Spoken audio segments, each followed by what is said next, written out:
the teams who need to start fast in 2023 in our sport. Now, I wrote about this at foxsports.com in our round table, but the premise was college football broadcast schedules were revealed early in June with really some outstanding early season matchups, as is annual tradition at this point.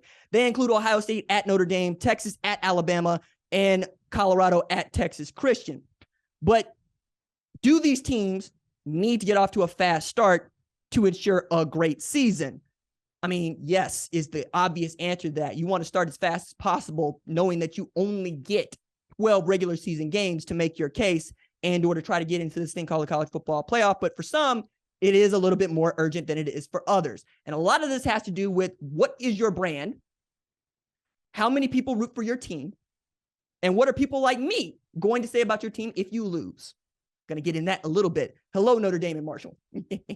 Now, I'm going to continue to double down on this thing called Texas, because Texas is one of the biggest brands in the sport, one of the biggest brands of my lifetime. It matters to a lot of people, even when you don't like Texas. Texas not being good matters to you. It can make you feel better. It can make you feel real great about yourself knowing that Texas sucks. I don't think they're going to suck, but they need to get off to a fast start in September, because the Longhorns have the most talented roster in the Big 12. Full stop.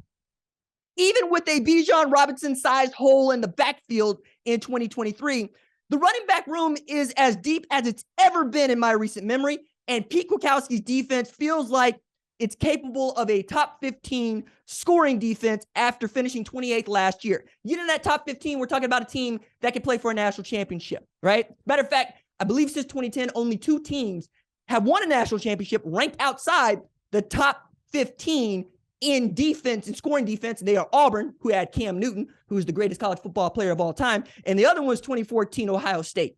A lot of people didn't think that they were supposed to be in that playoff. And then they went and stunned it on everybody, because that's what they do. Okay.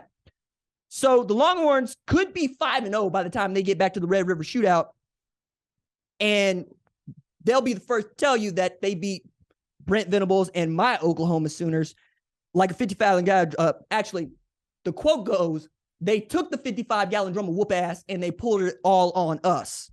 For those of y'all that like Roy D. Mercer, you understand where I'm coming from. And they're the favorite to win the Big 12. And you would like to see the favorite to win the Big 12 do more than put up a fight against Alabama. And they know they can win that fight. Because when Quinn Ewers was healthy last year on the 40 acres, they looked every beat like being the first team to beat Alabama in 2022, as opposed to being the one that missed on a missed field goal at halftime, and because quarterback was knocked out of the game. I think they could do it. It's just doing it at Bryant-Denny in Tuscaloosa. That's damn near impossible. Now, let me unpack that, right? Because Nick Saban is going to be playing or coaching against one of his former assistants. Until Jimbo Fisher finally got it done, Nick Saban was 24-0 against his former assistants. My goodness.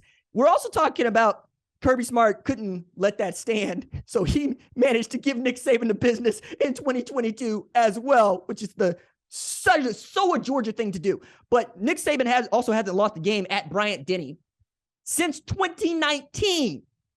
I checked. Means we could shortly be looking at a graduating class at Alabama who doesn't know what a home loss looks like.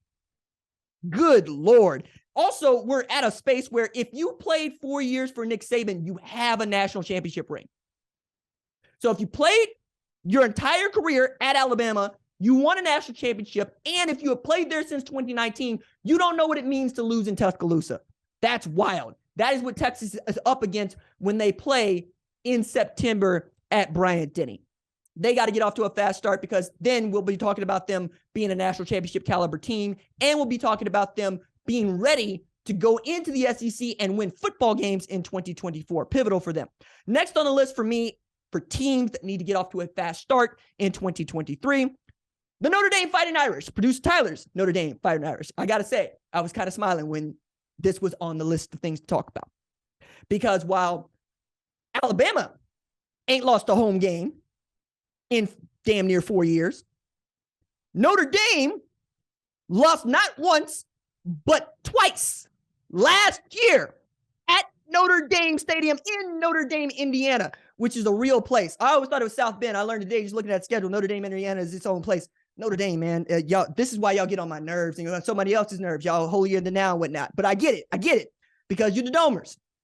However, when you lose to Marshall, or should I say, when you put the money in the bag against Marshall at home, and you lose to Stanford, who was 3-9, and watch their head coach retire, you look like the kind of team that might get stunned on by Ohio State when they come to town. Okay.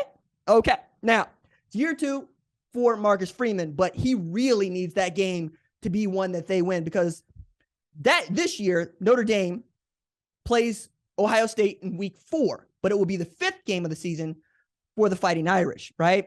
So they play Navy in Dublin. They get Tennessee State at home.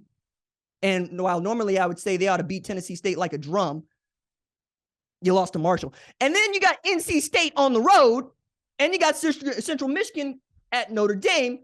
And again, I would like to think that Notre Dame would beat Central Michigan like a drum, but you lost to Marshall. Is what it is.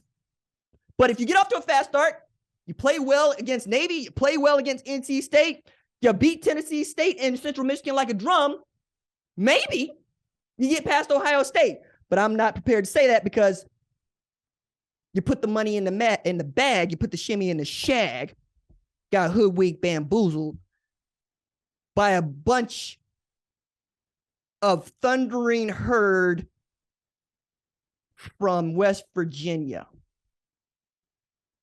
Yeah, probably going to be a long time before y'all get over that one. But a win against Ohio State might do that. Now, next on the list for me, Colorado. Colorado opens against the national title runner-up in Texas Christian. All right, let me say that again. Colorado opens against the national title runner-up in Texas Christian.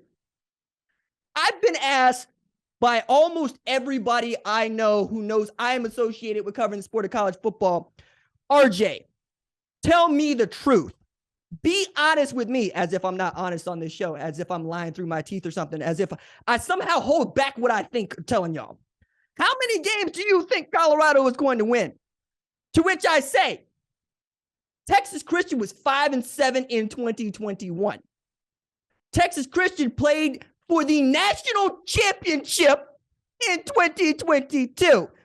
Texas Christian is who Kevin Garnett was talking about when he said anything is possible. All right? Okay? That's where we're at right now.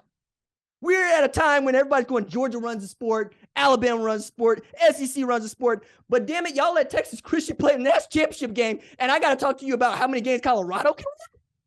With Prime as head coach? With Travis Hunter going both ways, Shedeur Sanders in the backfield? With Alton McCaskill in the backfield? I gotta approve this. With Charles Kelly as defense coordinator, I got to talk about how many games they're going to win? Still, yeah, they need to go off to a fast start, because Prime is not in it to be the coach at Colorado.